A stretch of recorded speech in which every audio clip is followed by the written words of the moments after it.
once again to another Between the Lines.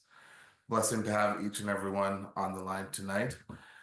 Last week, we looked at Joshua 9, and we had a very interesting discussion surrounding what I call the Gibeonite deception, where Joshua was had an encounter with these men from Gibeon.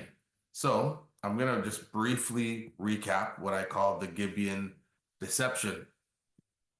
And I asked last week, has there ever been a time where you've been tricked, where maybe you've been deceived, you were conned? Maybe you look back on it and laugh. Maybe you look back on it and don't laugh so much. But I'd like to hear some more. Does anybody remember a time where they were tricked, where somebody really deceived them? Absolutely. Do you want to share? Well, I was tricked by a prophet. I was led to believe that he cared for me Uh-huh. and he wanted a relationship with me. I was led deeply to believe that, only to be used by him to get certain things. And I was just tossed aside. And to be honest with you, when I look at my life and to see this happen to me by a man of God that I trusted, and he was somebody that I cared deeply for as well. And I look back at that, Pastor Aldine, and the Lord had to deal with me. When I tell you, deal with me in that, because I had lost hope in men and women of God. Um, the Lord had to bring me to a place to let me know it's all about Him.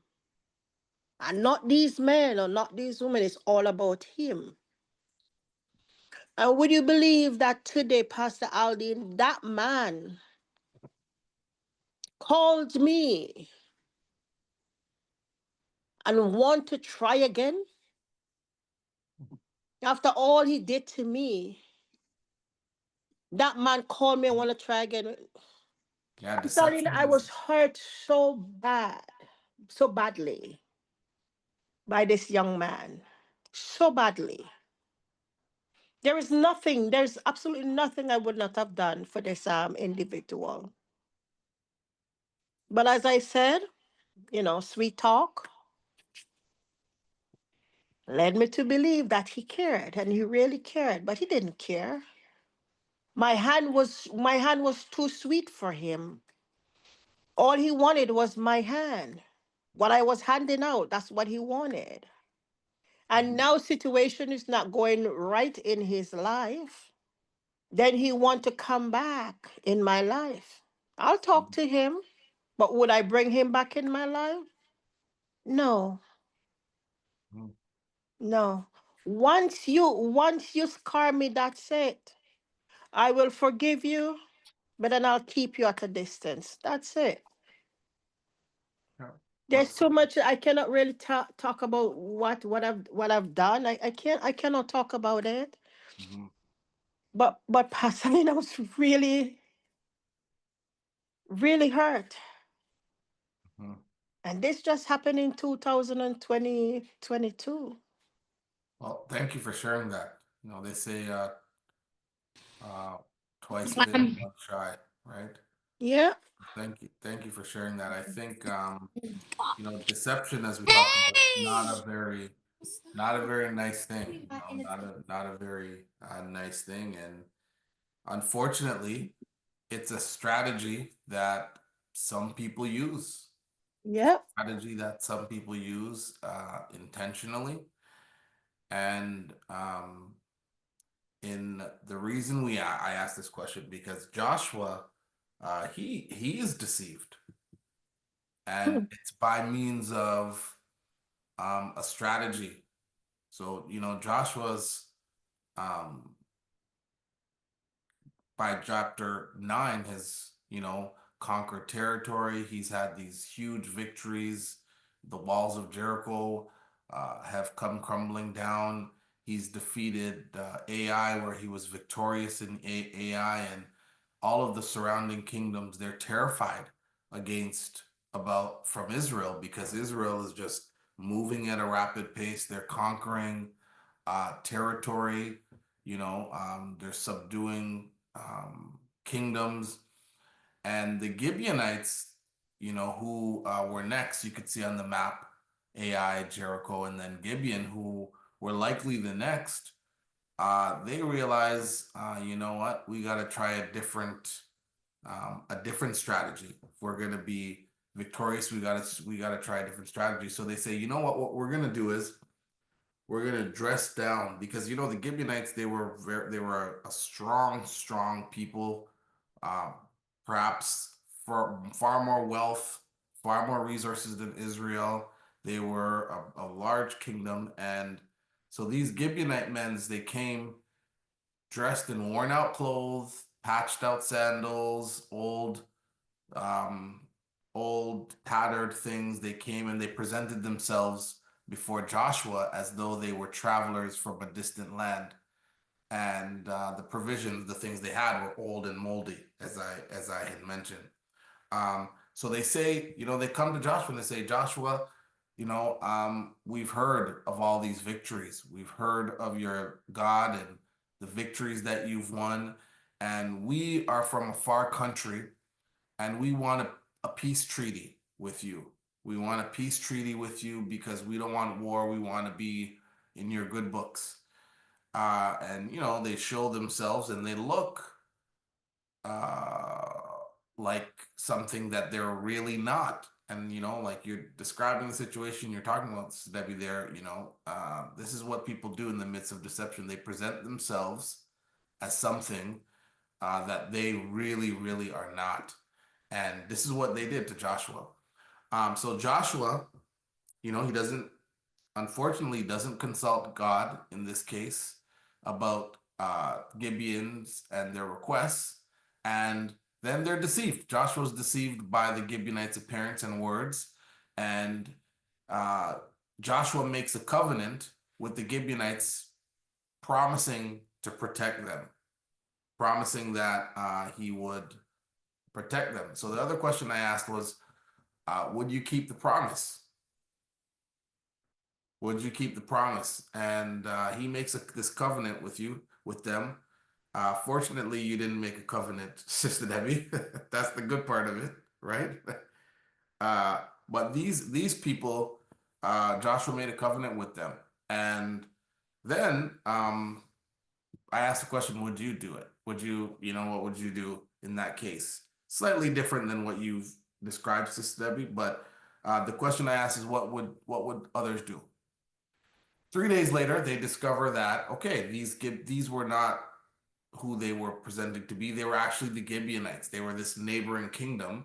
And so the Israelites, they felt angry. They felt betrayed, and still, Joshua kept the oath. They decided to honor the oath, that they would not kill them or overthrow them, that they would be at peace with them, but they would make them servants in the land. So we talked about the importance last week of upholding oaths, keeping to what you say. If there's one thing we can learn from dishonest people, if there's one thing we can learn from deceptive people, is they don't do what they say, nor do they hold true to who they are. And so we as believers, we ought to be the opposite of that. Be true to who we are. If we say something, we ought to mean it. If we have an oath or make a covenant to somebody, we ought to keep it. Otherwise, we become like those who deceive. So Joshua decides to keep it. So what can we learn? We talked about these, right? The importance of seeking God's counsel in all decisions. God wants to be central in every single decision we make, whether great or small, he wants to be a part of it. And think, the creator of the universe, how much more would we want him in our everyday situations, right? Much less if it's a great decision that we're about to make. Also, the second bullet, never judge a book by its cover. Sometimes we rely on human reasons. We look at the situation as the way it seems. And, there's danger in that. Sometimes, yeah, when shopping for a good book, we judge a book by its cover. We look at the cover, or we look at the back, or, we do that. But there's dangers in that. Um, and the seriousness of making and keeping covenants, along with the consequences that can arise if we don't seek God's will. Okay, so this was just a tale, and we talked about this, so I will skip through. So, Joshua chapter 10. Joshua chapter 10 is quite an interesting story. Joshua's conquest continues. And by way of introduction, we see Joshua's leadership and the Israelites' conquest over the Canaan. We see how the Gibeonites, this treaty with Israel, how this comes at play, what happens here, and the Amorites' king's reaction to this treaty, to them being at peace with Israel. And of course, we see what the threat of a united Amorite force would pose against Israel. So, question. Have you gone out of your way to help someone that didn't deserve it? Have you gone out of your way to help someone that didn't deserve it? I'd love to hear if you have. I did. It was at school when a friend of mine lost the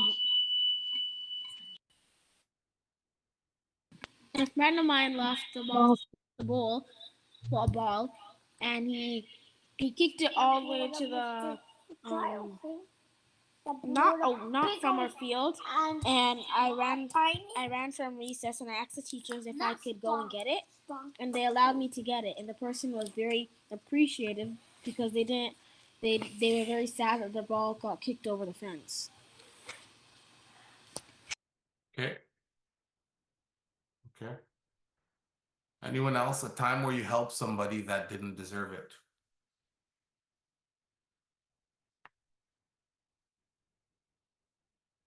So when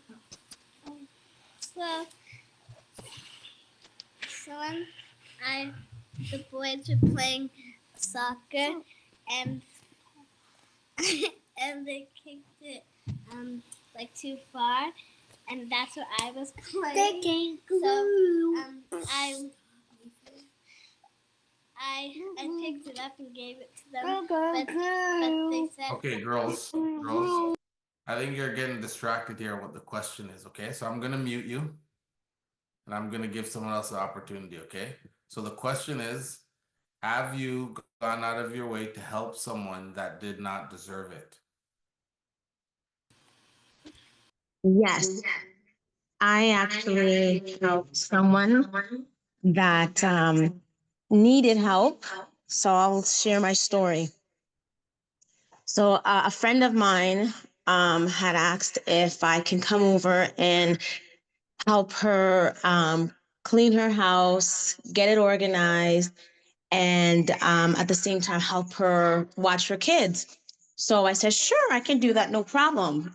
Not knowing that day for me, I already scheduled my day of what I'm going to do, where I'm going to be at, and everything. So I postponed everything to head over to her house and get her, help her in what she had asked of me to do. So anyway, so I went there, did what I had to do the cleaning, help with the kids and everything. And shortly after, when it was time for me to go, she pretty much said, she thanked me, and after I was heading out, one of the kids went and spilled something on the floor. Um, There's another one. He went and into the fridge, pulled out some food out of the fridge, and completely just made a mess. And like, I just cleaned that up, and she didn't even try to clean that mess up. She just left it as is. And I'm like, I just spent like my weekend here, or my one of my weekends, or day I should say, with you, trying to clean up to help you out because your hands are full, and your child just did all that, and you're not even going to try to like keep the house clean for a few hours before I leave. Nothing. And it's like, why did I just do all that work and put all that energy in there, and you're not even going to try to maintain it? Yep. That's okay. Nice. Thank you for sharing that. I think there's countless stories I have as well. I remember a time where a friend of mine, he was kicked out of his house, and I went to he was staying with someone else at the time, and I went to visit him.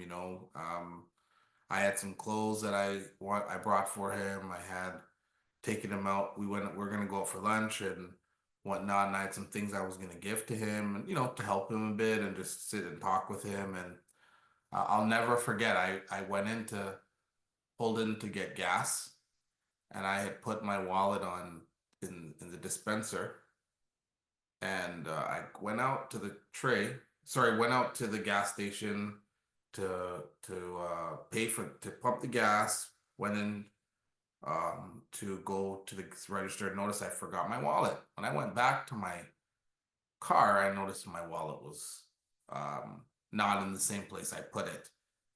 So then I'm looking for my wallet because I knew I put it in the cup holder right beside me. Wasn't there. And then I noticed the wallet was underneath like his feet. So I didn't really even say anything. I just reached under his feet and I picked it up. When I went into the gas station, I noticed the money was gone. There was cash that was in my wallet that was gone, and it was about $40. And you know what? I didn't say anything. And I came back to my car, pumped the gas, still went out for lunch, didn't say anything to him, and I dropped him home. And that was it. And I know that he knows that I know. And so I think, I tell the story and I ask the question. I appreciate everybody for sharing about, times that you've gone out of your way to help somebody that maybe didn't deserve it. And in Joshua chapter 10, Joshua finds himself in this situation where he's going out of his way to help somebody that doesn't really deserve it. So Joshua 10 starts with the king of Jerusalem that had heard how Joshua had taken Ai and how he utterly destroyed it, how Joshua had taken Jericho, same thing, and he took the king, and the kings begin to be fearful of Joshua and all the things that he had done. And they also heard that Joshua made peace with Gibeon.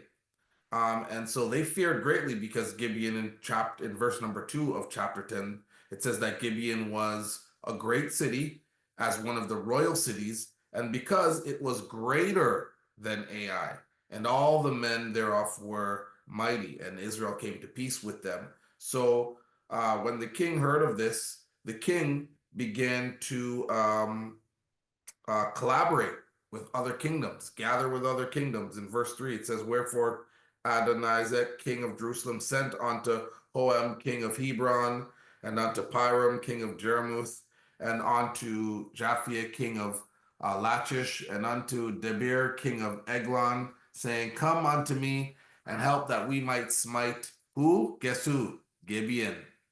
They wanted to go after Gibeon. So the 5 kings wanted to go after Gibeon.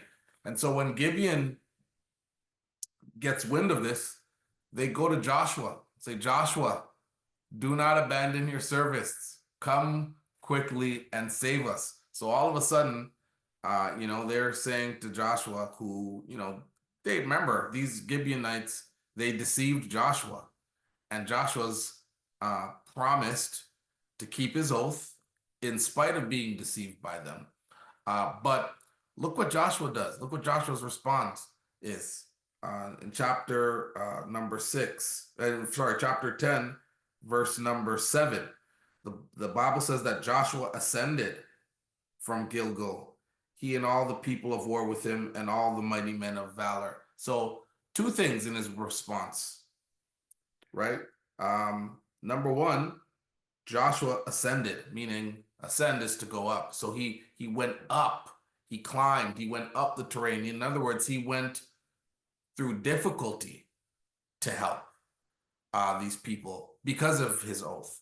And he does it immediately. He does it immediately. He does not delay, but he does so immediately. And Joshua 10, verse number 8, we see a consistent theme from Joshua number 1, right? Where that occurs, where God is continuously telling Joshua, be strong, be of good courage, right? For the Lord is with you. Only be strong and courageous that thou mayst observe to do all the things in the law which Moses my servant commanded thee, right? He over and over is encouraged by God to be strong and courageous. And if we look at verse number 8, look again, verse number 8. And the Lord says unto Joshua, fear them not, for I have delivered them into thine hands. There shall not a man of them stand before thee. These are some of the very promises from Joshua chapter 1 that God is repeating in chapter 10. And, this is the God we serve. So often, we go through trials in life and God reassures us of his promises. He reassures us that he will be with us. He reassures us that he will not leave us. He doesn't just speak once and leaves us. He reassures us. He's reassuring Joshua. Joshua chapter 1, he tells him several times. Here again, he tells him, there's not a man that'll be able to stand with you. Be strong, be of good courage, right? And so in Joshua chapter 8, he says, I have given them into your hands. None of them will be able to withstand you. And so here's the importance of faith and being obedient in the face of challenges. So all of these rival kingdoms now have come against Gibeon, and now Joshua's oath, his covenant with Gibeon, has drawn him now into this battle. At the same time, these are kingdoms that Joshua would have to subdue. This is a part of the territory that Joshua ultimately would conquer. So there's a battle. There's a battle that then ensues. And the Bible says that there was a hailstorm that came about, and that in verse number, let's see, I believe that is verse number 11. Yes. And it came to pass as they fled down before Israel and in the going down, that the Lord cast down great stones from heaven upon them unto Azekah, and they died. They were much more that died with the hailstones than they whom the children of Israel slew with the hand of the sword. So again, God is with the children of Israel. He destroys them, causes hail to file down from the sky, and the tide of the battle really, really begins to change. The tide of the battle begins to change, and they are on the cusp of victory. And it doesn't just stop there. It doesn't stop there. The next thing that we can see is that Joshua stretches his hands and the sun stands still.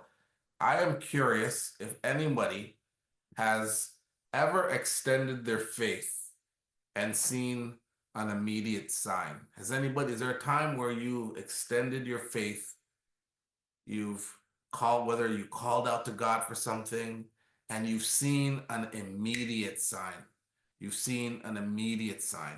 I remember a time where I was driving in a car with somebody. I may have shared this story before. I was driving in a car with somebody. They were listening to this music, and it was just every other word was a curse word. I wasn't in the mood to listen to that at all. And I said, God, you got to turn this off. And within seconds, I kid you not, the CD started skipping, and he pulled it out. He went and rubbed it. At those times, I mean, my kids are probably not aware of what a CD is. They probably not seen them too often, but those CD. days music were on CD players, and so he brushed it off, put it in, brush it off, the CD would just stop working. Maybe there's countless stories I could tell you of where I've extended my faith and I've seen immediate signs from God, but would love to hear from anyone else that's had extended their faith and seen an immediate sign.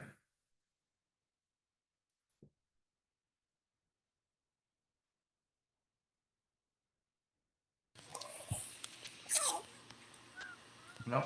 Okay, well, then let's move on. Let's move on. So Joshua does this. Joshua, he extends his faith. The Bible in Joshua 10, verse 12 says, Then Joshua spoke to the Lord in the day of the Lord, delivered up the Amorites before the children of Israel. And he said in the sight of Israel, Sun, stand still over Gibeon, and moon in the valley of Ajalon. So the sun stood still, and the moon stopped till the people had revenge upon their enemies. So we can see the significance here where the sun stood still. The tide of the battle have changed, and the sun stood still in the sky. So the daylight, it said that it extended throughout the whole entire day so that they could have dominion over their enemies. And we could see God's power and his control over creation, that even in the midst of our battles and our trials, God will allow the supernatural to occur so that you and I can have the victory. And he also demonstrates his willingness to intervene for his people, right? So God does not, he's not just a bystander. There's some faith traditions that believe that God no longer speaks, that it's his word and he just kind of watches from a distance. It's like somebody who makes a watch. He makes the watch ticks, and then he just steps back and let it tick. I totally disagree with that. God speaks. He's spoken through his word, and he continues to speak to the heart of people. I believe that he's at work in creation, with creation, through creation, and he is much more than a clockmaker. You know, one songwriter says, "Don't try to tell me that God is dead. I just spoke to him today." And so here's the significance, right? In this miraculous sign that God has complete power and control over the creation and the heavens and the foundations of this world. And so no matter what we're facing, we ought to take courage in that. If we call out to God, if we extend our faith, that he's faithful to answer us and willing to intervene on our behalf. So the story goes on to talk about these 5 kings who decided to come up against Gibeon, and they were found in a cave. They were found in a cave, and Joshua says, "Roll the stones against the mouth of the cave and set men by it to guard them. Do not stay there yourselves, but pursue your enemies and attack their rear guards. Do not allow them to enter the cities, for the Lord your God has delivered them into your hands." Then it happened while Joshua and the children of Israel made an end of slaying them with a great slaughter till they had finished, that those who escaped entered fortified cities and all the people to the camp, and Joshua and Makkedah in peace. No one moved his tongues against any children of Israel. Then Joshua says, "Open the mouth of the cave and bring out the 5 kings." And they did so. They brought out the kings. Further down it says, "So it was when they brought out these kings, Joshua called for the men of Israel, said to the captains of the men of war who went with him, says, 'Come near, put your feet on the necks of these kings.' And they drew near, put their feet on their necks. Then Joshua said to them, guess what? I find this ironic. People say that God doesn't have a sense of humor. Because now Joshua is saying to them, look, do not be afraid, nor be dismayed. Be strong and of good courage. Doesn't that sound familiar? Doesn't that sound familiar? What God told Joshua, now Joshua's telling them, for thus the Lord will do to your enemies and against those who you fight. And afterward Joshua struck and killed them and hung them on 5 trees. And they were hanging on the trees until the evenings. And so the kings were hiding, and they were captured in Joshua 10, verse number 25, is what we just read, which was very powerful, right? Because Joshua is now experiencing and living the fulfillment of his divine destiny. Joshua chapter 1 talks about what would happen. It's God's encouraging him to pursue his destiny, and now he is living it. He's literally living from a place of courage. He's living from a place of strength. God said, be courageous. Well, now he is demonstrating courage. God said, be strong. Now he's demonstrating strength. God said, all the places that the sole of your feet trod upon, I have given to you. Well, now he's conquering territory. He's expanding his reach, and in all, Joshua conquers over 33 cities, and I included a map here. 33 cities and regions conquered by Joshua and the Israelites. So literally every place that the soles of his feet trotted upon, God gave to him. And all because he was obedient to God. He was obedient to God. Whatever God said, Joshua did. As the laws came down from Moses, Joshua was faithful to them. Joshua committed himself to God. He committed himself to do exactly as God instructed him. So Joshua fulfills his destiny. He fulfills and he's living in divine fulfillment of what God had asked him to do. So what can we learn as we conclude? What can we learn from Joshua 10? Number one, the importance of faith and obedience in leadership, right? Faith without work is dead, right? It's one thing to believe God. It's another thing to stretch your hands out and say, son, stand still. It's one thing to believe God will fight your battles, but it's another thing to go up against 5 armies for your friend who deceived you.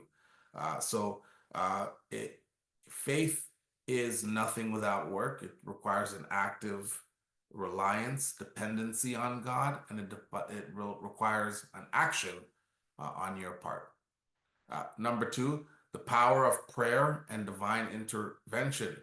See, in this contrasts the stories before, where he makes this oath with Gibeon in chapter 9 without hearing from God, right? But in chapter 10, now he comes to the aid of his friend due to the covenant that he makes, knowing that God will be with him, right? Knowing that God will be with him, and that God, in verse number 8 says, chapter 10 says, the Lord says unto Joshua, fear not, for I have delivered them into your hand, and there shall not be a man of them stand before thee. So what am I saying today? Chapter 9, there's this covenant made without any intervention from God, without any seeking or consultation of God. Joshua chapter 10, the victory is won. They consult God, and God says, fear not, I've given you. And God doesn't say anything new to Joshua. He says what he always said to Joshua, fear not, for I have delivered them into thine hand. There shall not a man of them stand before thee. It's the same thing God's been telling him the whole time, and he's living that. And I think that's such a powerful thing, that he's living his destiny. How many of us have promises that God has promised us? How many of us have things that God has laid on our hearts that maybe we're going to accomplish, or maybe it's things that are places we're going to go, or things that we're going to see? Joshua is living that. Joshua is, there are people falling that God says would not be able to stand. Joshua is seeing them fall. There's territory he's amassing that God says, I'm going to give you everywhere that the sole of your feet trod upon. And so we can learn from chapter 10 that there is indeed power in seeking God, and that he will intervene on our behalf. And the assurance of God's help in times of difficulty.